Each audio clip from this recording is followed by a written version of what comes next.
Hi, today I'm going to teach you how to beat the Botchling on Witcher 3, The Wild Hunt on Death March.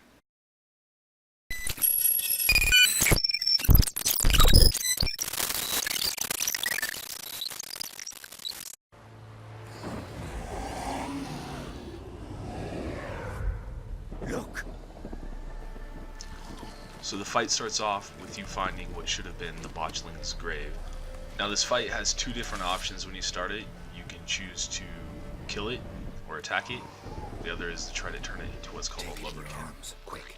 The first walkthrough we're going to do is turning it into a lubberkin, which is what I think is probably the better moral choice out of the two choices. You'll bleed to death before I can help. I'm not sure if that's the option I would choose in real life, because I mean, look at that thing. It's got a face only its mother would love.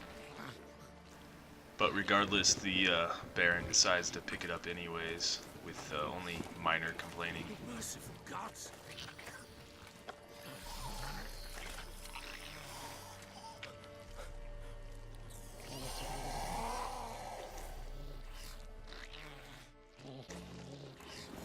Back to the fortress. With this? As I recall, you were the one wanted to test the old legends, change it into a lubberkin. Oh, fuck. So the first part begins with just a little bit of banter, obviously, and the easiest part of the fight, which is walking up this steep hill here. Luckily, Geralt's in great shape, can handle it. Once we get to the top of the hill, though, we're going to go ahead and open up our bestiary, get ready for the fight. We're going to go to Wraiths, so find out what it's vulnerable against, which is the Moon Dust Bomb, Spectre Oil, the Erden Sign, and also the Kuhn Sign. So what we're going to do right away is we're going to go to our oils. We're going to apply the Spectre Oil to our silver sword. The sword I'm using is the first Viper School sword that you get in White Orchard via the schematic. You can have the Nilfgaardian merchant up north in White Orchard craft that for you. And you can also get the Spectre Oil from the herbalist just outside of the sawmill in White Orchard as well. This could be the first challenging boss fight you get to in the game, because you can find yourself being quite outgeared on Death March very easily. So I do recommend getting that tier 1 sword and also maybe upgrading the Kaer Morhen armor as well. You can find all those schematics in White Orchard. So when the Baron gets to about here, the little baby thing starts throwing a little hissy fit and starts summoning these wraiths. I recommend throwing down Kuhn right away. You can do that just before the wraiths start, and then your stamina will generate almost instantly. You can drop down the Erden right away to help beat the wraiths. What that does is it slows them down and makes them more tangible, easier to hit. The other thing to remember about the wraiths is they'll disappear and they'll pop up behind you. When they swing at you, they actually do 2 hits back to back. So you're gonna do 2 side steps or a full roll. Otherwise, you just do 1 side step and you get their second attack. One of the other things you're gonna have to do in this fight is you're gonna have to reapply your Spectre Oil a lot. You'll notice the counter just below your health bar, the little oil symbol, counting down each time you land a hit on one of the wraiths. When that hits 0, the oil's worn off of your sword, time to reapply it.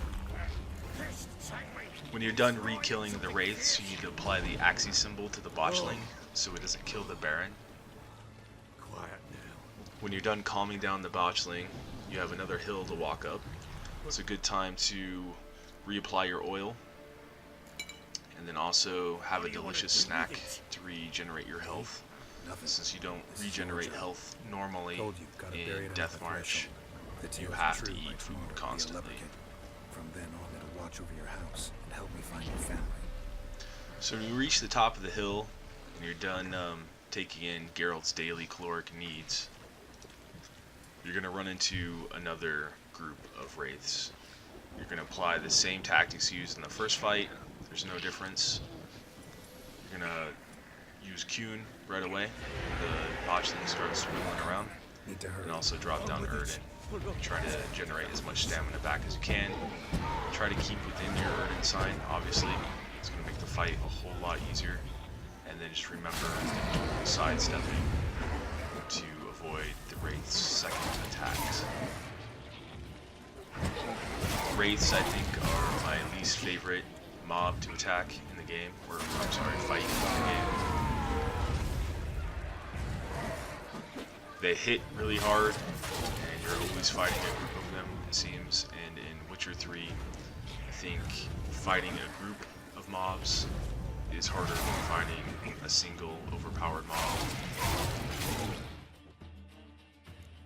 Keeping an eye on our oil counter, we're going to go ahead and reapply our Spectre oil again.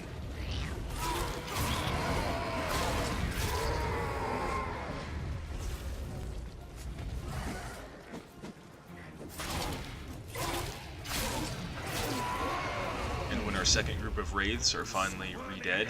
We're gonna run over there and save the Baron from the terrible, horrible Botchling with the Axii symbol. Sometimes it can be difficult to actually get the Axii symbol to work on the Baron slash Botchling. Just keep trying. It'll eventually work. But it is frustrating. And that's the end of the first fight. It can be a pretty frustrating fight if you're unprepared for it, as you can find yourself to be under-geared quite a bit. But all that's left is just to bury the Botchling in its new found home. And we're going to go ahead and start the next walkthrough. Okay, so here we go. You decided to be a BA. You're going to attack the baby little Botchling instead of trying to save it. And just when you think you're gonna get a nice, easy trophy, Roach, the thing, believe it or not, gets even uglier. Okay, so the first thing we're gonna do is we're gonna open up our bestiary. We're gonna go to the Botchling. It's a unique monster in this game. We see that it's vulnerable to the Axii sign and also the cursed oil. We're gonna be using the same silver sword that were used in the previous fight that we got from White Orchard. The only difference is we're going to be using the cursed oil instead of the Spectre oil. You're going to find that it's going to be able to do a lot more damage to the Botchling. You actually won't even be able to do much damage at all to the Botchling without the cursed oil. You will be able to do a little bit of damage to the Botchling after you hit it with your Axii symbol, which seems to stun it. Your first 2 power attacks will damage it, but after the Axii symbol wears off, you won't be able to do any damage without the cursed oil.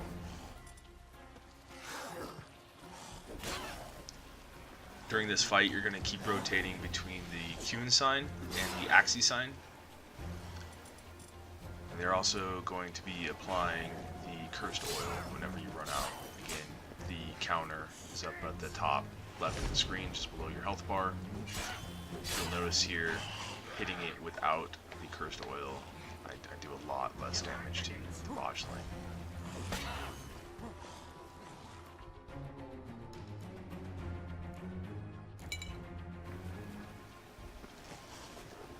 One of the other tactics you're going to use during this fight is when you're going to want to get some distance between you and the Botchling, and you'll see he'll kind of run and dive at you. That's your cue to sidestep, get out of the way,